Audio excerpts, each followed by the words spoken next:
Good afternoon, ladies and gentlemen, and this is James Ramos from At the Quarter Pole, and here's my analysis from the past races leading up to the Kentucky Derby 2025. And my analysis would be the Southwest Stakes at Oaklawn Park. And my analysis on that race at Speed King had a lonely lead in that race. Gaming, who was one of the second choice behind Patch Adams, had the inside rail and did not like the inside rail.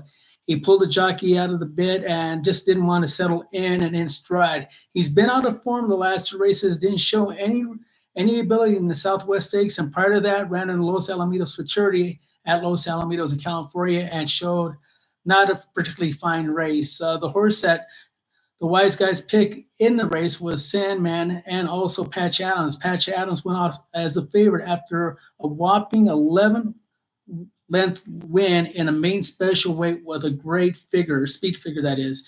He didn't show anything in the race. Sandman broke poorly out of the eight-horse field, about 5 lengths off the pace, and rallied for second. Sandman in his next race will probably be a heavy bet down. I see a regression in the speed figures and shows that he needs still more seasoning before he gets to the Kentucky Derby. Nice big kick at the last 3/8 of a mile to finish second. If he would have broke cleanly, would have been Sandman would have won the race. And going on to my next preview from an analyst on the next race toward the Kentucky Derby with the Sam F. Davis Stakes. And this race is a very productive race. The winner of the race, John Hancock of 3 posts, held off a stubborn Owen Almighty. And I tell you, this race a lot better than looks on form. Both these horses ran and dueled with each other for a whole mile around the track, and nothing was getting close to them.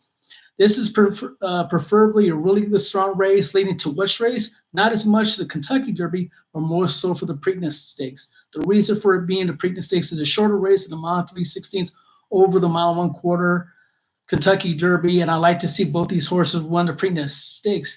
If I was a trainer, this is the angle I would go and try to run the horse in the Preakness and kind of stay away from the Kentucky Derby, because there should be a lot of speed in the Kentucky Derby. Right now we have Speed King. We have Owen Almighty, John Hancock will show speed, East Avenue will show speed, and also Citizen Bull. There's about 6 or 7 horses showing speed. And if I was training either one of these horses, I would try to find something of an easier spot. They look great for the Preakness. And of course, at Pimlico is very speed biased. Even if you have a lot of speed, your speed's going to stick around more so the Kentucky Derby. The reason why it sure shows down long stretch coming down for the home stretch. I mean, that last quarter of a mile is a long quarter of a mile, unlike the tight turns at Pimlico where the speed sustains a little bit, and a mile 136 is almost like a sprint compared to Kentucky Derby. But definitely the Sam F. Davis race is very productive. It's just as good as the Holy Bull, I've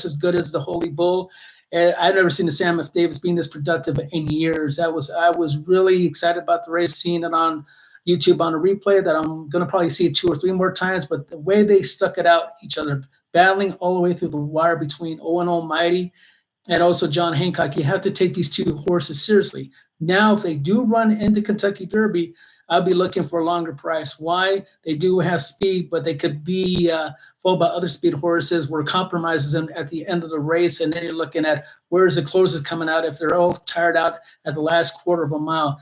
Because most of these young horses at 2 and 3, 2-year-old turning to 3 in the Kentucky Derby, they're almost 3.5 years old. I know that's kind of funny, but yes, it's in May. Most horses turn a year older at the first day of the year. January 1st is always their birthday, regardless of what year they were folded or not. Now, most of these gutty horses are going to at least make a mile, but the mile 1/4 shows you the testament of will, who has enough gumption to win the races. A lot of Kentucky Derby horses win not really by their talent, but more so how lucky they are. For example, you look at luck, ability, and talent. One year comes out was 1987 when Alashiba won the 1987 Kentucky Derby. Horse was falling right behind a bet twice with Craig Perret. Chris McCarron had to pull the horse up and still managed to win. The year before that, 1986, Ferdinand. And he had Bill Shoemaker had to make a real quick move coming down for the home stretch, and he darted from a small hole on the inside to prevail. Sometimes it's not the most talented horse, but what jockey and what horse, 50-50 on each side, has enough nerve to do such bold things like that. You look at 2005 when Giacomo won, And I swear, if you look at Mike Smith, he looked like he was a drag car racing, zigzagging out of traffic down the last quarter of a mile. Sometimes it's just not the best horse that wins, but who gets the best trip. Look at Mystic Dan, and when he had the inside coming for home, that thwarted Sierra Leone and Forever Young's chance of winning, as both of them took the outside, the overland journey, and were bouncing off each other back and back.